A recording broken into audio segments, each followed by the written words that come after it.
시청자 여러분 안녕하십니까. 변호사 하광룡입니다.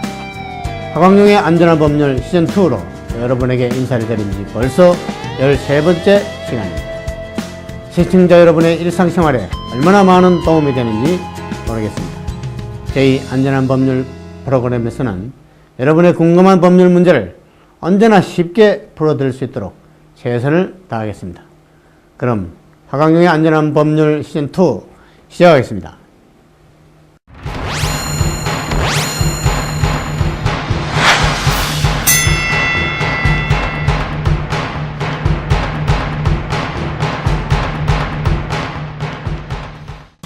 예, 일기토론 시간입니다.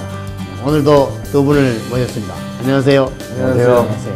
플라워의 나인입니다. 안녕하세요. 최고입니다. 네.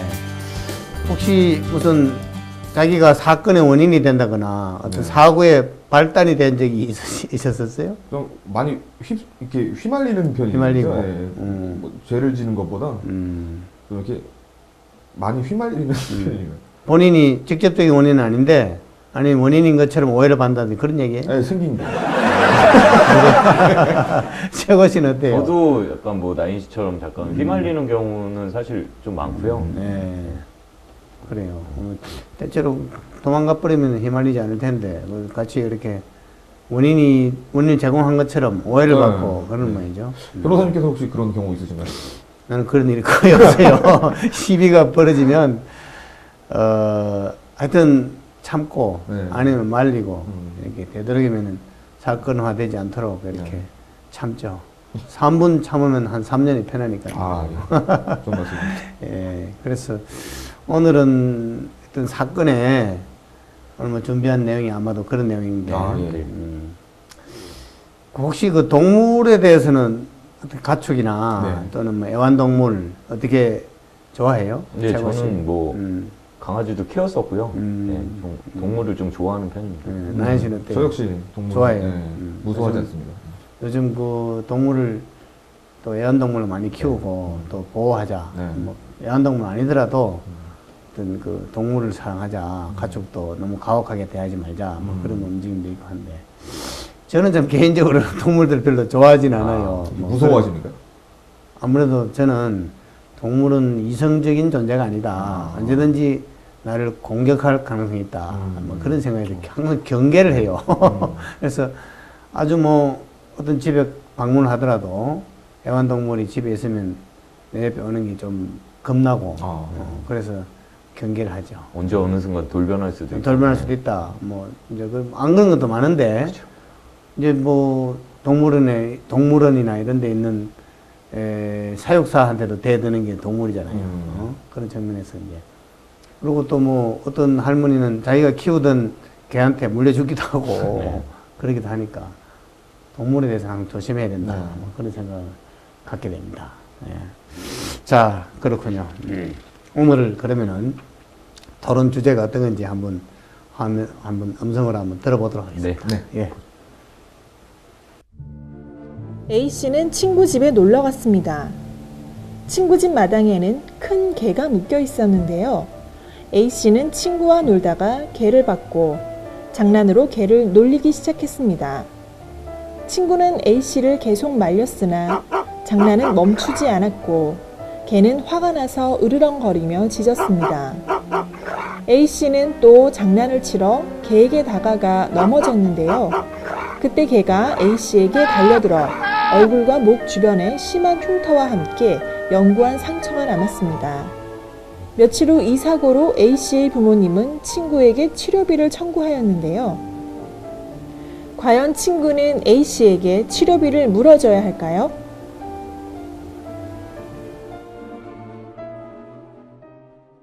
네, 잘 보셨죠? 네. 역시 동물 얘기인데, 네.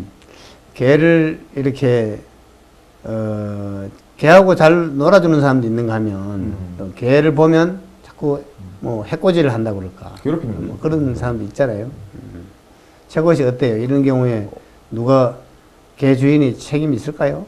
저는 개 주인이 조금 책임이 있다고요. 좀 더 철저하게 관리를 철저히 관리를 했어야 한다.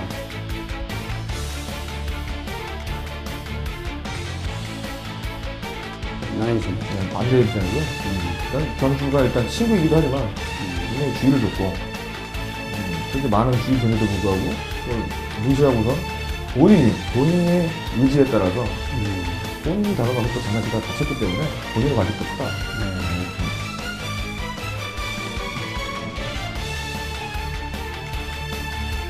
네, 그럼 두 분 한번 오늘 일기 토론, 열띤 토론 한번 지켜보겠습니다. 네, 토론 시작하시죠. 네. 네.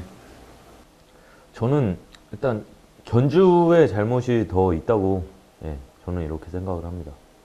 왜 까불다 불립니까? 왜 까불다 불려요? 왜? 아니죠. 견주가 조금 더 철저하게 이 개를 관리를 했으면 뭐라고요? 사실 그럴 일이 없겠죠.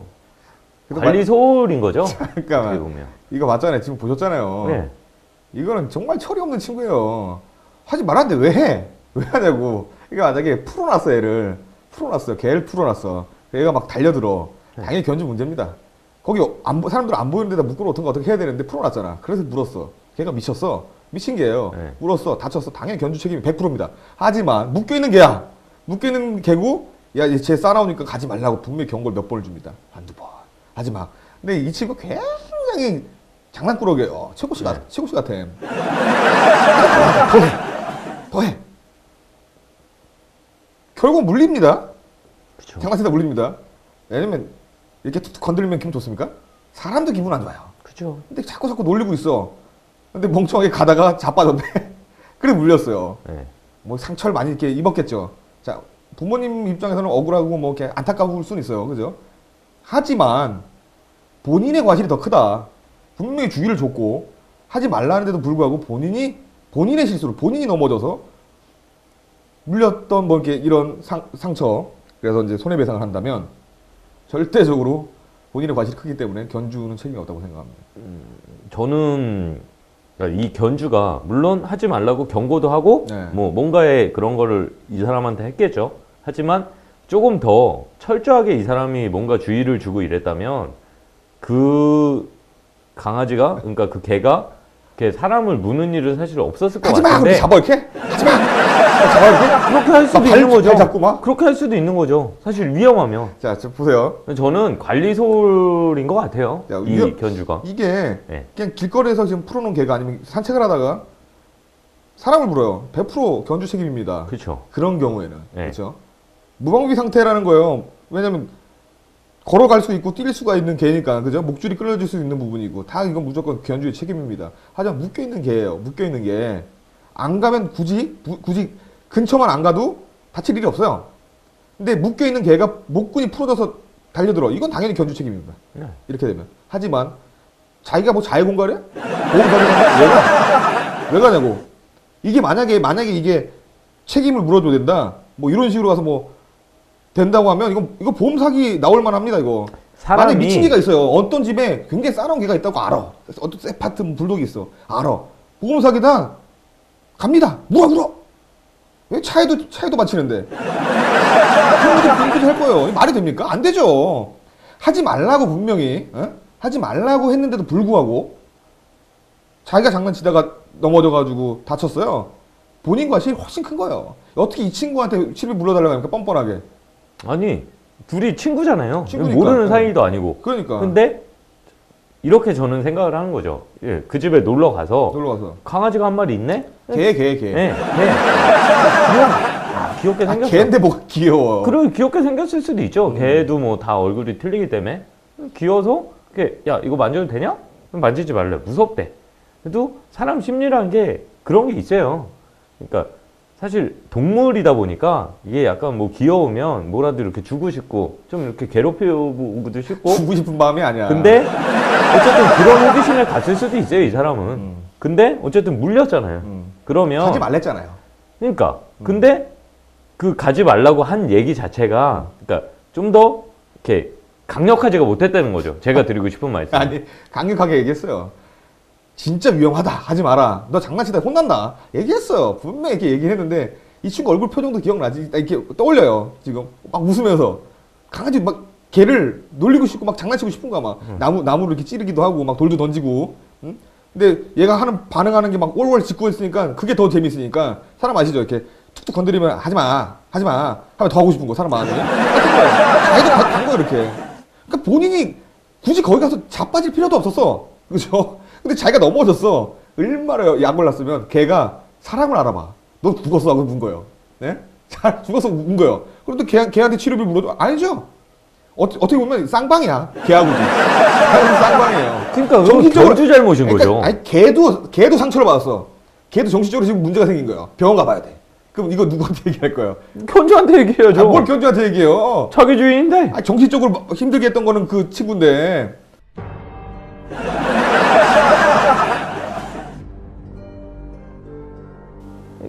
그러니까 저는 그렇게 생각을 한다는 거죠. 견주가 조금 더 이렇게 확실하게 이런 뭔가의 이런 뭐 뭘 어떻게 하냐? 그러니까 이렇게 뒤에 잡는다고 이렇게? 끝이 아니 이게? 뭐 많은 방법들이 있겠죠. 많은 방법을 얘기해 보세요. 뭐 네. 뒤에서 이렇게 친구를 잡을 수도 제지를 할 수도 있고, 제지할 수 있고요. 네. 뭐 아니면 친구를 때릴 수도 있고.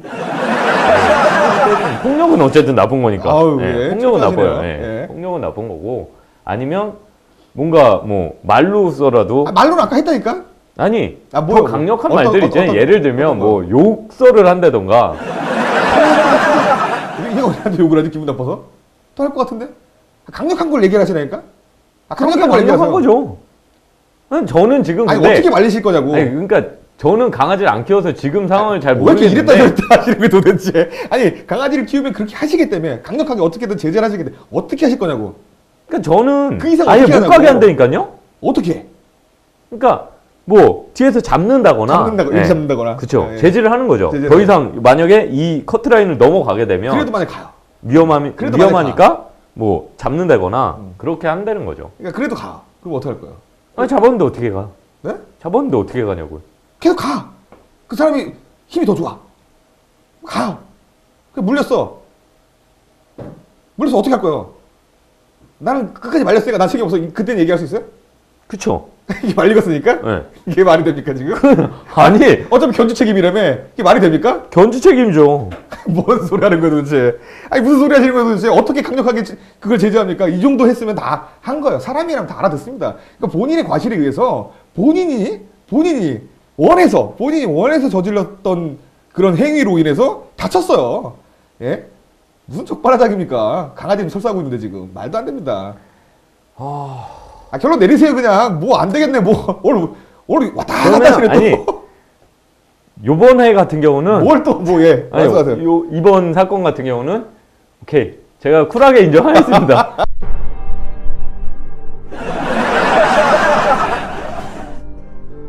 사실 이게 제가 껌딱지가 없어요. 사실. 예. 아니 그러니까 웬만하면 같이 가요 아니, 그냥. 왜 이렇게 대립해서 드시려고 그러는 거야? 아니 여태까지 방송에서는 제가 항상 이렇게 뭔가를 사실 다 저도 그게 있었거든요. 근데 이번 이런 사건 같은 경우는 사실 없어요. 뭐가 내세울만 한 것도 없고 그렇기 때문에 일단 저는 결론 내릴게요. 그래도 네. 그렇지만 그렇지만 견주가 좀 더 철저한 관리를 했었다면 뭔가 이런 사고는 예방하지 않았을까라는 저는 결론을 내리겠습니다.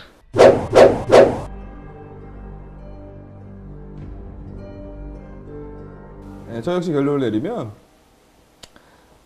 굉장히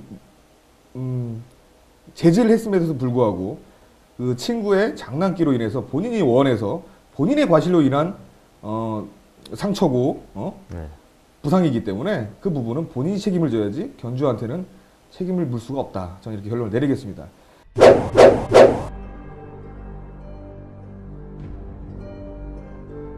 어차피 근데 이것도 이제 나중에 저한테 이렇게 오시긴 하셨지만 결론적으로는 법적으로 어떻게 될지 모르니까 이게 만약에 오히려 처음에 소심을 잡으셨던 네. 그게 정답일 수도 있어요. 그렇죠. 네, 이건 모르는 거니까. 네. 또 이 부분도 우리 변호사님께 한번 여쭤보실까요? 네. 보시죠. 네.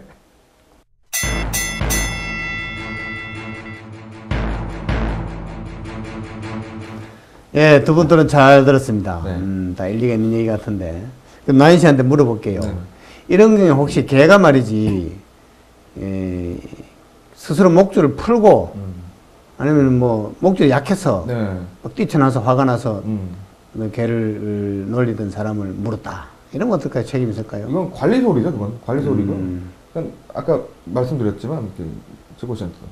그런 경우에는 만약에 주인이 잘못했기 때문에 견주의 책임이 100%라고 저는 생각을 하고요. 이제 뭐, 놀림을 당하던 개가, 예를 들어 화가 나서, 뛰쳐 나오려고 한다 하더라도, 목줄이 풀리지 않도록 할 그런 그래서 의무는 그런 부분이 있겠죠, 그죠? 네, 이런 상황하고는 전혀 다른 얘기지만. 그 나인천 씨는 그렇고, 최고 씨가 물어볼게요. 네. 개가 이거 멍청하게 가만히 있는데, 뭐 목줄을, 그 목을 매여져 있고, 네. 목줄도 매여져 있고, 또 뭐 이거 가서 계속 놀리지 말라고 그러는데도 가서 놀리고, 그죠? 또 스스로 넘어져서, 또 그 목을 뭐 개한테 갖다 대줬다고 할 수 있는데, 그죠? 이런 경우에 그 주인한테 책임을 지우는 게, 만일에 우리 최고 씨가 주인이라면 참 억울하지 않을까요, 이거? 많이 억울하죠. 그렇죠. 사실. 네. 어떻게 토론을 하다 보니까 예. 저도 이거는 사실 제가 그렇게 할 그게 없더라고요. 끝까지 우길 생각은 없었죠. 네. 그렇습니다. 어떤 입장을 대변하다 보니 그러긴 한데. 저도 이 토론 주제를 보고 나도 여러 가지 고민이 돼요. 네. 고민이 되는데, 한편 생각하면, 개는 우리가 민법상으로 물건이에요. 물건. 사람이 아니잖아요. 그래서 우리가 만일에 어떤 친구 집에 갔는데, 건드리지 말아야 할 물건을 자꾸 건드렸어. 자꾸 건드리기는 흔들면 떨어질 수도 있고 넘어질 수도 있는 물건을 그렇게 하면 위험해 라고 경고를 했음에도 불구하고 밑에서 자꾸 건드려서 넘어져서 머리를 다쳤다. 이런 경우에는 아마도 책임지기가 주인한테 책임지기가 어려울 거예요. 다만 이제 그런 경고도 없고 그게 부딪히거나 뭐 지나가는 길에 닿으면 넘어질 가능성이 있다든지 그런 물건이 있을 경우에는 친구가 놀러 갔을 때 주의하라 하든지 아니면 평소에 뭐 그런 가능성이 없도록 관리한다든지 할 의무가 있는데 그러지 말라고 자꾸 경고했음에도 불구하고 또 건드리고 해서 넘어졌다면 책임을 지기 어렵듯이 뭐 물건이 넘어진 거와 마찬가지 아니냐 이렇게 보는 게 옳을 것 같아요. 개에게 무슨 책임을 지기 어렵잖아요. 네. 개도 물건이다 이거죠. 그래서 이런 사건의 경우에는 아마도 주인이 그 개를 놀리지 마라. 놀리면 위험하다. 그런데도 불구하고 다시 또 나타나서 개의 그 행동 반경, 목줄 반경 내에 본인이 들어와서 또 넘어지기까지 해서 사고를 당했다면 인사적으로나 뭐 형사적으로나 어떤 책임을 지우는 것은 어렵지 않겠나 하는 것이 저의 견해입니다. 한번 하나 여쭤볼게요, 변호사님. 네. 그 물건이라고 친다고 했잖아요. 만약에 그 집에 갔을 때 이제 물건을 파손할 경우 네. 주인 입장에서는 그 친구한테 손해배상을 할 수 있는 부분이죠. 아마도 이제 남의 집에 갔을 때 어떤 물건을 깨뜨리지 않도록 정상적으로 주의하고 비켜서 행동할 필요는 있겠죠. 네. 지금 뭐 법적으로 따지면 책임이 있다고 봐야 되겠죠. 결론적으로 얘기하자면 개를 자꾸 놀린 개에게 자꾸 그 도발을 한 A 씨의 잘못이다. 라고 하는 것이 오늘의 결론으로 되겠습니다. 아, 오늘 좋았습니다. 네.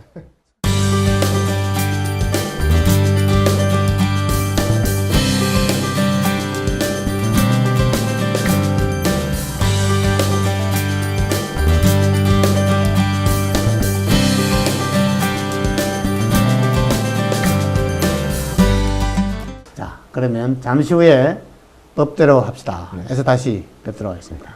네.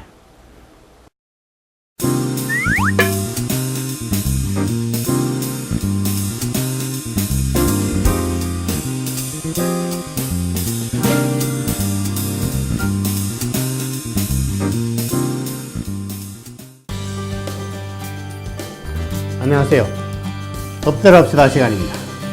여러분은 한국전쟁, 즉 6.25에 대해서 얼마나 알고 계십니까?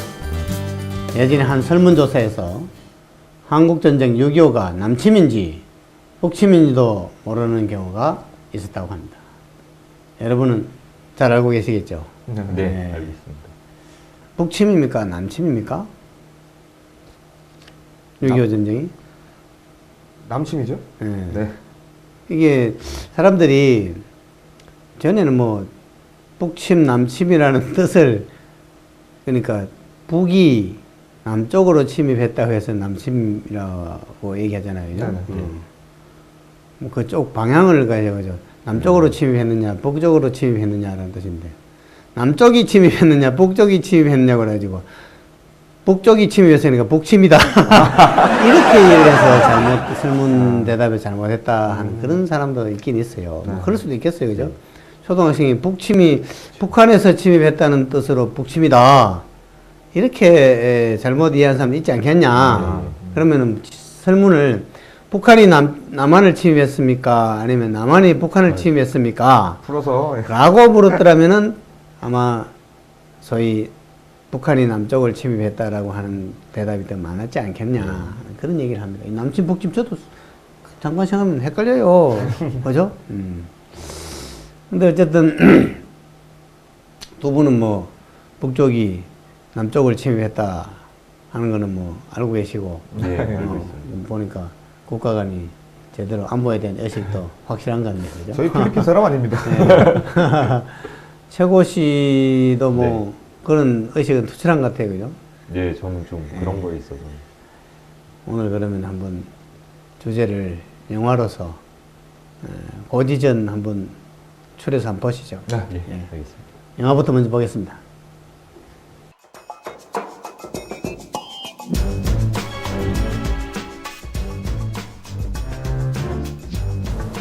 (1953년 2월) 휴전 협상이 난항을 거듭하는 가운데 도착점이 한창인 동부전선 최전방 에로고지에서 전사한 중대장의 시신에 아군의 총알이 발견됩니다. 상부에서는 이번 사건을 적과의 내통과 관련되어 있음을 의심하고 방첩대 중위 강은표에게 동부전선으로 가 조사하라는 임무를 내리는데요. 에로고지로 향한 은표는 그곳에서 죽은 줄 알았던 친구 김수혁을 만나게 됩니다. 수혁을 만난 반가움도 잠시, 그가 본 악어 부대는 의문투성인데요. 유학한 학생이었던 수혁은 2년 사이에 이등병에서 중위로 특진해 악어 중대의 실질적 리더가 되어 있고, 악어 중대는 명성과 달리 춥다고 북한 군복을 덧입는 모습을 보이고, 갓 20살이 된 어린 청년이 대위로 부대를 이끄는 등 미심쩍은 일들이 가득합니다. 살아 돌아온 친구와 의심스러운 악어 중대. 과연 악어 중대에는 어떤 비밀이 숨겨져 있을까요? 그리고 은표는 에로고지의 비밀을 밝힐 수 있을까요? 그럼 오늘의 토론 주제입니다. 과연 전시 중 적과 일상적인 편지 및 대화를 주고받는 행위는 불법일까요?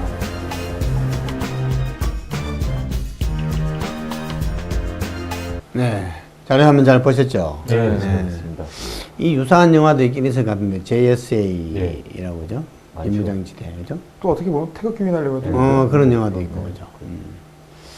그, 어떻습니까? 최고 씨, 어떻습니까? 이거, 적과 이렇게 마주친다든지, 뭐, 서로 교신한다든지, 이런 게 실제로 있을 수 있는 일인지. 저는 절대 일어나서도 안 되는 일이라고 생각을 하고요. 만약에 일어난다고 치면 그건 정말 강력하게 되는 거예요.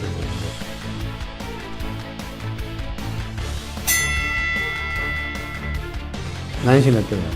이 고의전을 다시 이렇게 하이라이트로 봐도 그게 생각나요. 태극기 휘날려가도 생각이 나고 이렇게 친형제끼리도 이제 적이 될 수가 있는 상황이었는데 아무리 전시 상황이라고 하더라도 국가 기밀이 유출하지 않는 상황에서는 이렇게 소용이 아니고 괜찮지 않을까.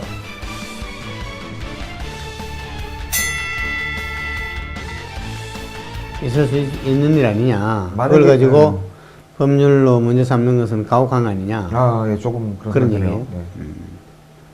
여기도 여러 가지 숨어 있는 어려운 문제들이 있네요. 두 분 한번 토론, 열띤 토론 해보시죠. 네. 예, 알겠습니다. 이따 뵙겠습니다. 예. 저는 이런 경우 이거는 무조건 어떤 이유 여하를 막론하고 저는 불법이라고 생각을 합니다. 저는 아니에요.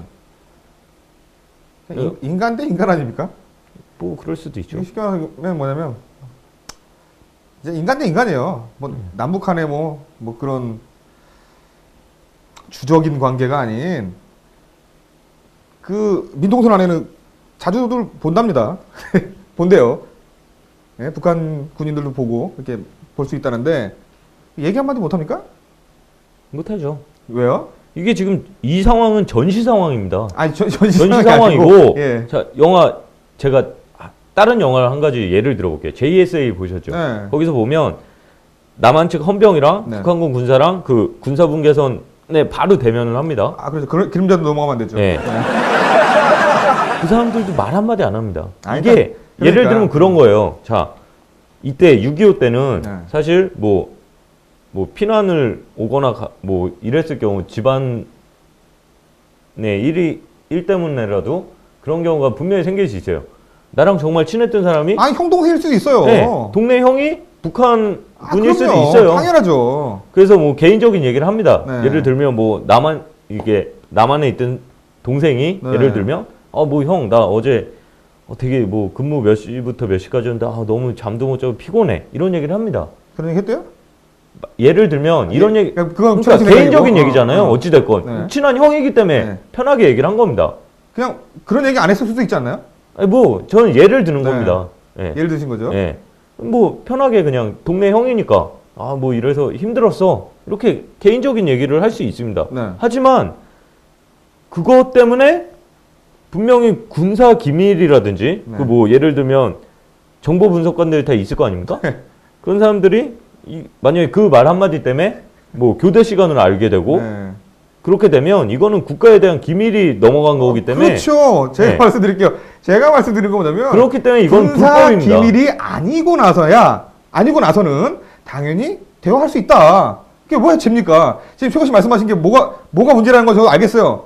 그게 국가 기밀로 빠져나갈 수 있다. 그죠? 국가 안보에 대해서 좀 문제점이 생길 수 있다. 아무리 그쵸? 그러니까 아무리 개인적인 얘기여도 분명히 이거는 이게 사람이 개인적인 얘기를 하다 보면 분명히 말을 많이 하다 보면 그건 최고 씨 생각이고 개인적인 얘기를 많이 하다가 그 사람이 이런 걸 들어서 분석을 해서 분석가들이 분석을 해서 그걸 알 수 있겠다는 얘기 하시는 거잖아요. 예? 제가 말씀드리잖아요. 기밀이 아니고 나서야 말을 섞고 된다는 겁니까? 말씀드리잖아요. 기밀이 아니고 나서야 말을 섞고 된다는 얘기입니까? 아니죠. 저는 그 말이에요. 근데 최고 씨도 지금 그렇게 얘기를 하다 보면은 국가적인 기밀이 새 나갈 수 있다. 이걸 지금 염려하시는 거고, 이 부분이 아니면은 인간 대 인간으로 얘기를 할 수 있다는 얘기 아닙니까? 아니요, 저는 그것도 안 된다고 저는 얘기를 하는 왜 안 겁니다. 됩니까? 국가 기밀이 아닌데. 분명히 전시 상황이에요. 네. 이거는 내 목숨이 걸려 있는 거고 네. 상대방도 목숨이 걸려 있는 거기 때문에 사실 그런 상황에서 개인적인 얘기를 한다는 건 그건 말도 안 되는 상황이고요, 사실. 근데 아까 말씀하셨죠? 그 6.25 때 피난하다 보면은 형 동생이든 아니면 이웃집 네. 형이든 만날 수가 있어요. 그렇죠? 그쵸. 주적으로 만날 수가 있어요. 근데 얘기를 하고 싶어. 근데 둘이 총을 겨눠야 돼. 근데 내가 쏠 마음이 없어. 물어봐. 나 쏠 거냐고. 안 쏜대. 형 동생이야. 진짜 형 동생. 예? 그럼 얘기 안 하고 그냥 갑니까? 최고 씨 같은 경우?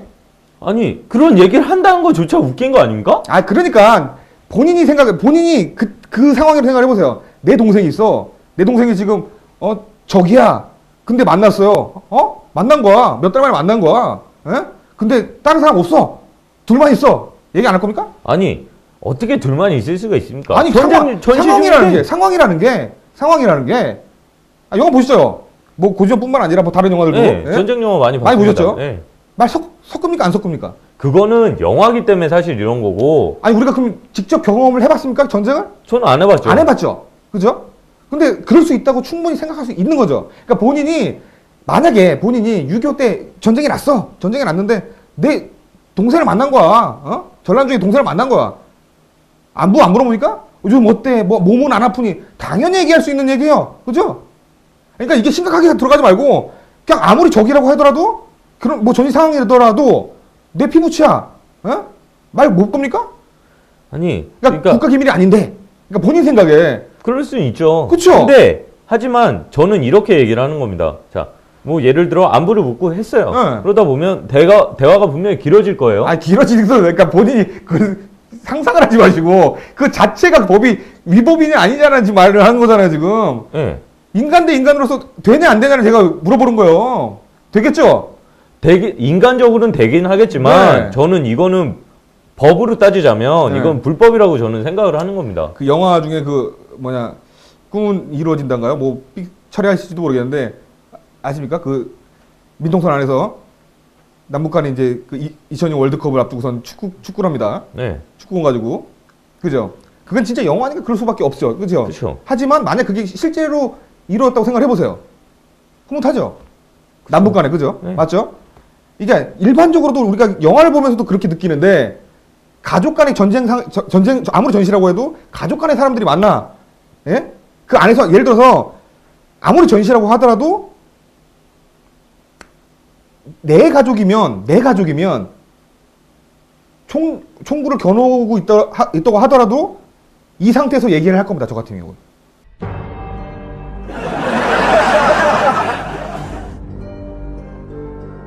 그러니까 그게 나인 씨 말씀대로 영화를 현실로 이렇게 옮겨놔서 그렇죠. 생각을 해보면 그러니까 그런 거죠. 정말 뭐 그런 뭐 어머니 어떻게 되셨냐, 뭐 그럼. 아버지 가족적인 이런 안부 그럼. 물어볼 수는 있겠죠. 하지만 전시 중이기 때문에 저는 제가 얘기하는 건 이런 거예요. 전시 중이고 사실 이런 국가의 운명이 사실 걸린 뭐 그런 일이고 한 나라가 어쨌든 망할 수도 있는 거고 뭐 그런 거기 때문에 저는 오히려 이렇게 뭐 개인적인 얘기라도 오히려 평시에는 모르겠어요, 사실. 하지만 전시 중에는 좀 더 이렇게 그런 거를 좀 더 자제를 하고 그렇게 해야 된다고 저는 생각을 하는 겁니다.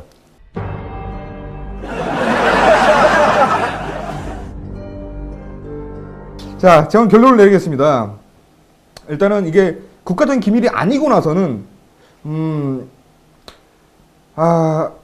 대화 정도, 그냥 대화 정도면 안부 정도 물어볼 수 있는 이런 상황이면 위법은 아닌 것 같다. 자신 없게 결론 내리겠습니다.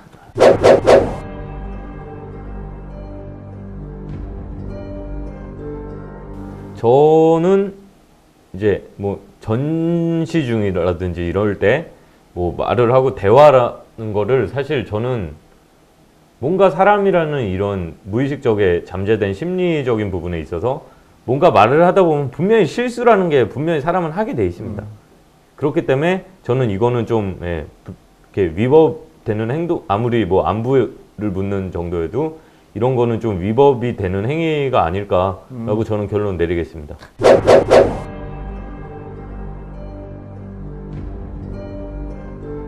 네. 어차피 저희들이 또 싸웠으니 또 답은 들어야 되겠고. 그렇죠. 결론은 뭐 변호사님이 아무튼 내시고. 우리 이 PD가 소재가 떨어졌나 봐요. 아이디가 떨어졌어. 감을 잃은 것 같아. 이렇게 좋은 영화를 가지고. 아무튼 네. 우리 변호사님께 여쭤보시죠.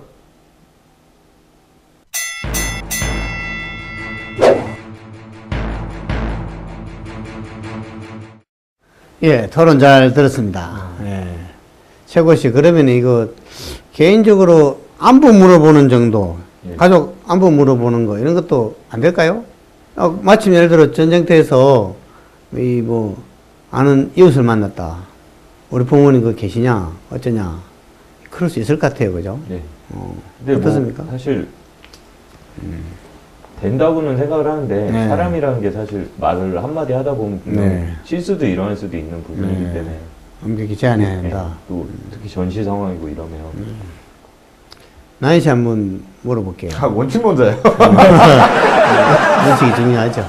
근데 함부로 이렇게 통신하거나 회합하고 해서 자기도 모르게 자기는 뭐 이게 아무런 군사 정보도 아니고 뭐 아무런 의미가 없다고 생각했는데 이게 흘러감으로써 전투 또는 전쟁에 관한 정보가 되어서 오가는 경우가 있는데 그게 뭐 이렇게 허용해도 될까요? 전쟁 중에? 그런 상황이 벌어지면 군법으로 다스려야 되고요. 네. 이게 그냥 아까 말씀드렸던 것처럼 그 안부라든가 네. 그냥 평상시에 얘기할 수 있는 그런 대화 정도가 이게 꼭 적이라서 안 된다고 하기는 조금 애매하지 않나. 영화상이었으니까. 좀 그렇게 보고 있습니다. 이제 우리는 지금 영화를 현실로 가져오자는 얘기입니다. 영화 속에서 다 허용되는데. 가져왔을 때 만약에 정말로 그 국가 기밀을 유출했다. 공범으로 당연히 다스려야 되는 게 맞고요. 근데 이제 이게 자기는 이게 도저히 군사 기밀이 아니라고 생각되는 부분이 북쪽에 가서는 군사 기밀이 되는 속이 있단 말이에요. 예를 들어 뭐 형 잘 있나 잘했다고 형이 예를 들어 뭐 어디 군부대 소대장이야. 소대장으로 잘 있구만. 예를 들면 그걸 뭐 그 소대가 건재하고만라는 될 수도 있는 거고 그죠? 또는 뭐 이게 뭐 하여튼 요새 어떻게 근무하는 뭐 여기서 잘 근무한다 이러면 여기 지금 이 소대가 아니면 여기를 지키는 부대가 정상적으로 잘 지키고 있구나. 다른 우회해야 되겠구나. 뭐 이런 것도 있을 수 있단 말이야. 자기는 모르는 이게 부딪히면 전부 정보가 될 수가 있다. 그런 측면에서 그죠? 애로사항이 있는데 근데 이제 자기는 내가 뭐 정보 흘릴 고의도 없었고 그게 정보라고 생각지도 않았다라고 하는 부분이 자기도 모르게 이적행위가 되는 경우가 있다. 이런 경우에는 뭐 형사처벌하기가 참 힘들겠죠, 그죠? 내가 군법으로 다스려야 돼. 군법으로. 근데 그 이제 기본적으로 전에는 그렇습니다. 국가보안법에 소위 이 국가 우리의 존립 안전이나 자유민주적 기본 질서를 위태롭게 한다는 점을 알면서 반국가단체의 구성원 또는 그 지령을 받은 자와 만나거나 통신하거나 연락하는 사람은 10년 이하의 징역에 처한다. 이렇게 국가보안법에 이렇게 정해놨어요. 종전에는 만나기만 하면 처벌하도록 했는데 국가의 어떤 존립을 위태롭게 한다는 점을 알면서 만나는 경우에 처벌한다. 이렇게 돼 있어요. 또 이제 적군의 어떤 적이 점령하고 있는 곳에 함부로 잠입한다거나 이런 경우도 처벌하게 돼 있고 그죠. 어쨌든 이게 군사 기밀을 누설할 우려가 많다. 이렇게 봐가지고 교전 중에는 어떤 업무상 과실로 인해서 이런 군사상 기밀을 누설한 경우에도 군형법은 처벌하고 있어요. 그러니까 아마도 이제 그런 일이 있으면 자기 혼자만 알고 있을 게 아니라 지휘관에게 보고를 하고 내가 저기 형을 뭐 예를 들어 조우했다. 동네 형을 조우했다. 근데 내가 뭘 하러 가겠다. 임무를 수행하러 가겠다라든지 보고를 하고 해야지. 그냥 만일에 접근하고 통신했다 그러면 백발백중 간첩죄 내지는 이런 국가보안법 위반 또는 군형법 위반으로 처벌될 우려가 매우 높다.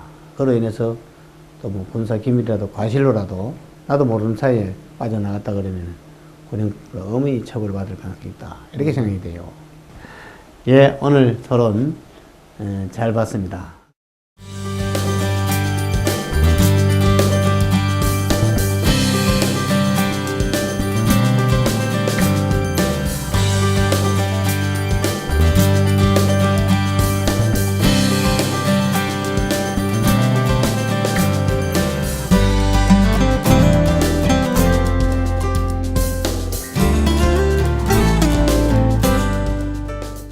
잠시 후에 기초법률 지식 팁을 드리는 시간을 갖도록 하겠습니다.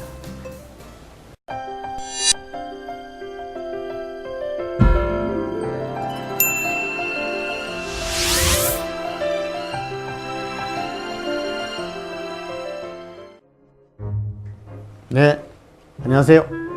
기초법률 지식 팁을 드리는 시간입니다. 여러분, 법정 드라마나 하여튼 영화를 보시면 항소 또는 상소한다, 상고한다 이런 법률 용어를 자주 듣게 되실 텐데요. 오늘은 이런 항소, 상소 이런 법률 용어에 대해서 한번 알아보도록 하겠습니다.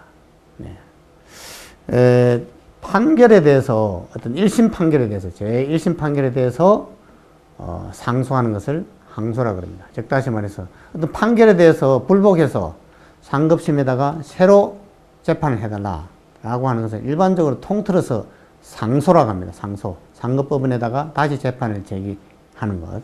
상소라고 하는데, 이 항소는 이 상소의 일종이라고 봐야 되겠죠. 즉, 1심 재판에 대해서, 1심 판결에 대해서 불복해서 2심 재판부에다가 새로이 재판해달라라고 하는 것이 항소고요. 대법원에다가 다시 재판해달라라고 하는 상소를 상고라고 합니다. 예. 상소에는 결국 항소와 상고가 있다 이렇게 얘기할 수 있는데요. 한편으로는 또 항고라는 용어가 있어요. 항고는 뭐냐? 이것도 사실은 상소의 뭐 일종이라고 할 수 있는데 법원에서는 좀 중요한 사건의 경우에는 판결을 하게 되고 간단한 사건의 경우에는 심리를 거치지 않은 경우에는 결정을 하게 되는데 판결이 아닌 결정에 대해서 상소하는 것을 항고라 그럽니다. 1심 결정에 대해서 상소하는 것을 항고라 그러고요. 2심 결정에 대해서 다시 상소하는 것을 재항고라 그럽니다. 항고, 재항고가 있어요. 결정에 대해서 불복하는 것을 결국 항고라고 하는데 2심에 대해서 다시 항고하는 것을 재항고라고 합니다.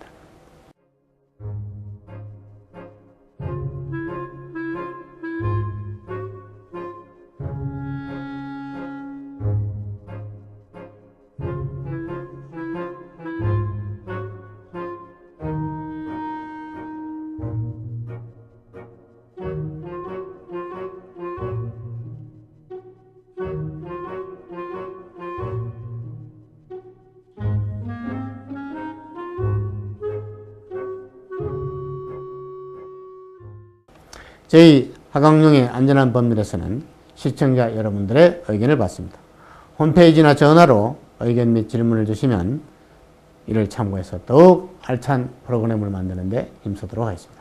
그럼 다음 이 시간에 다시 찾아뵙도록 하겠습니다. 안녕히 계십시오. 품질로 선택하셨습니다. 아놀드 파마 100% 통수가죽 방한 부츠. 명성으로 역사를 이어갑니다. 무려 20만 켤레 판매 돌파. 이제 역사는 신화가 됩니다. 고급스러운 100% 천연 수가죽의 품격. 훨씬 더 세련되고 훨씬 더 따뜻해진 2014년 아놀드 파마 100% 통수가죽 방한 부츠. 메이드 인 코리아. 국내에서 직접 제조하여 저가 제품들과는 차원이 다릅니다. 찬바람 속에서도 뜨겁게 눈보라 속에서도 뜨겁게 아놀드 파마 부츠 100% 통소가죽 방한 부츠 아놀드 파마 부츠 1961년에 탄생하여 무려 50여 년의 역사를 가진 브랜드 아놀드 파마. 그 명성을 그대로 방한 부츠에 담았습니다. 정말 기품 있고 우아한 디자인이죠. 이 안에는 폭신폭신한 밍크 보아털이 발목까지 감싸줘서 정말 후끈후끈하고요. 겉은 쿠션감과 발목 보호를 위해 여기 요 패딩 부분만 제외하고 모두 100% 통소가죽으로 감쌌습니다. 추운 겨울을 든든히 지켜드립니다. 후끈후끈한 밍크 보아털이 발바닥부터 발 전체를 쫙 감싸고 그 위에 천연 소가죽을 발목까지 쭉.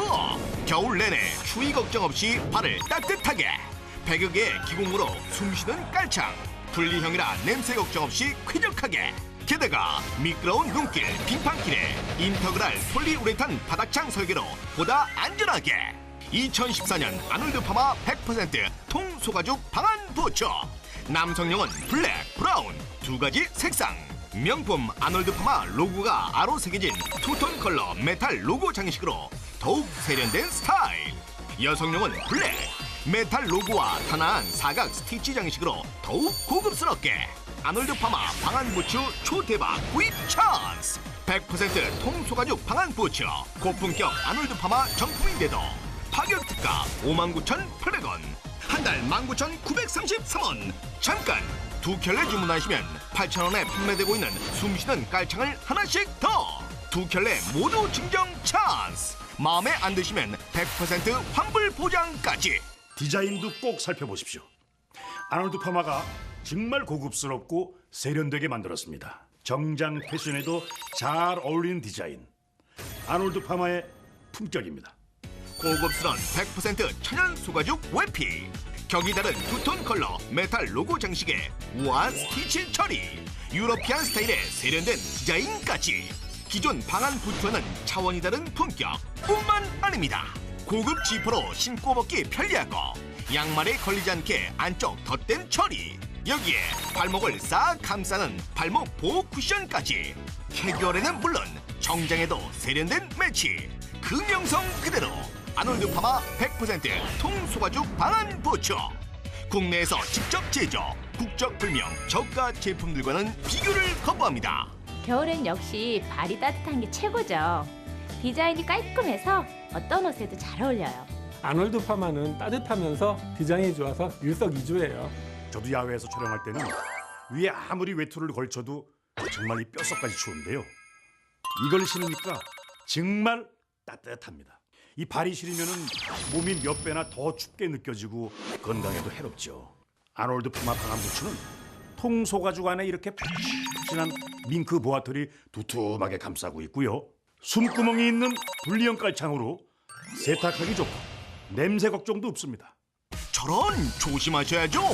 미끄러운 눈길, 빙판길에 인터그랄 폴리우레탄 바닥창 설계로 보다 안전하게, 또한 유연성이 뛰어나 무려 10만 번을 접었다 펴도 균열이 생기지 않는 견고함까지 몇 년을 두고두고 신어도 튼튼하게, 그 위에 깔고 또 깔고 기능성 3중 바닥창, 100여 개의 공기구멍이 있어 통풍이 잘 되는 불리형 깔창까지. 세탁이 쉬워 냄새 걱정도 없습니다. 내부 전체에 고급 밍크 보아털을 쫙 깔아 후끈후끈, 겨울 내내 추위 걱정 없이 발을 따뜻하게. 그런데도 사과 한 개보다 가벼운 초경량이라 하루 종일 신어도 편안합니다. 잠깐, 털이 숭숭 빠지고 봉제가 허술한 저가 제품이 아닙니다. KC 품질 인증 마크를 획득한 100% 국내산 아놀드 파마 정품. 20만 명이 선택한 100% 통소가죽 방한 부츠.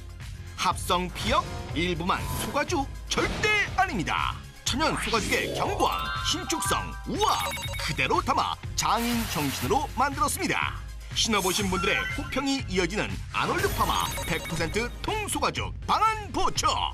명품 브랜드, 품격이 다릅니다. 1961년 탄생하여 50년의 역사를 가진 브랜드 아놀드 파마. 역사를 창조하지 않으면 명품이 아니다라는 그의 명언처럼 항상 도전하고 항상 최고를 추구했던 브랜드. 그 이름에 걸맞는 통소가죽 방한 부츠. 일반 정장으로도 손색이 없는 고급스러운 스타일.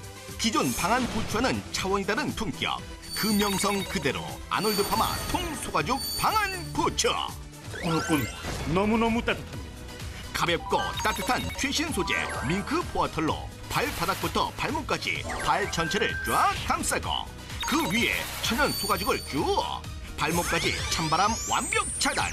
게다가 미끄러운 눈길, 빙판길에 인터그랄 폴리우레탄 바닥창 설계로 보다 안전하게 KC 품질 인증 마크를 획득한 100% 국내산 아놀드 파마 정품. 직장인 출퇴근길에 택배기사, 대리운전 등 추운 데서 일하시는 분들, 한겨울 낚시나 여행, 레저 활동에도, 동네 나들이 하실 때도 미끄럽지 않고 따뜻하게, 연로하신 부모님과 소중한 분에게 올겨울 최고의 선물. 날씨가 아무리 추워도 발이 따뜻하니까 살 것 같아요. 이 소가죽에 이 털 수북한 것 좀 봐. 정말 너무 따뜻하다. 한 번 사면은 1, 2년만 신을 게 아닙니다. 그러니까 더욱 재질, 브랜드 잘 따져보셔야죠. 무려 20만 명이 선택해서 더 믿을 수 있는 아놀드 파마 100% 통소가죽 방한 부츠. 자신 있게 추천해드립니다. 2014년 아놀드 파마 100% 통소가죽 방한 부츠. 남성용은 블랙, 브라운 두 가지 색상. 명품 아놀드 파마 로고가 아로 새겨진 투톤 컬러 메탈 로고 장식으로 더욱 세련된 스타일. 여성용은 블랙, 메탈 로고와 단아한 사각 스티치 장식으로 더욱 고급스럽게. 아놀드 파마 방한 부츠 초대박 구입 찬스. 100% 통소가죽 방한 부츠, 고품격 아놀드 파마 정품인데도 어려운 경제를 생각해서 작년 가격 그대로. 파격 특가 59,800원, 한 달 19,933원. 잠깐, 두 켤레 주문하시면 8,000원에 판매되고 있는 숨쉬는 깔창을 하나씩 더. 두 켤레 모두 증정 찬스. 마음에 안 드시면 100% 환불 보장까지. 신어보고 결정할 수 있는 이번 기회, 망설이지 마시고 지금 전화주세요.